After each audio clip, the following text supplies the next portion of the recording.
আপনার চেহারা নূরের মতো উজ্জ্বল হয়ে যাবে শুধুমাত্র যদি একটি আমল আপনি করতে পারেন। অজু করার সময় পানি যখন আপনার চেহারায় দিবেন, আপনার চেহারায় পানি দেওয়ার সময় শুধুমাত্র একটি দোয়া আপনি পড়বেন, আপনার চেহারা থেকে মেস্তা, ব্রণ এবং চেহারার বিভিন্ন রকম কালো দূর হয়ে যাবে এবং চেহারার সৌন্দর্য এবং লাবণ্য ফুটে উঠবে এবং চেহারায় যেন নূর চলে আসবে ইনশাআল্লাহ। অনেকে দেখা যায় সুন্দর কিন্তু দেখতে ভালো লাগে না, কিন্তু অনেকে কালো কিন্তু তারা দেখতেও ভালো লাগে। এটি হচ্ছে আল্লাহ তাআলার পক্ষ থেকে একটি রহম। চেহারা সৌন্দর্য বৃদ্ধি পাওয়া আল্লাহ তাআলা দোয়া কবুল করার মাধ্যম, চেহারা সৌন্দর্য বৃদ্ধি পাওয়া গুনাহ মাফ হয়েছে এটার মাধ্যম।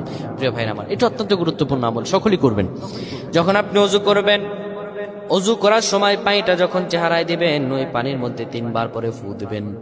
আল্লাহু নূরুস সামাওয়াতি ওয়াল আরদ আল্লাহুম্মা ইগফিরলি, আল্লাহু নূরুস সামাওয়াতি ওয়াল আরদ আল্লাহুম্মা ইগফিরলি।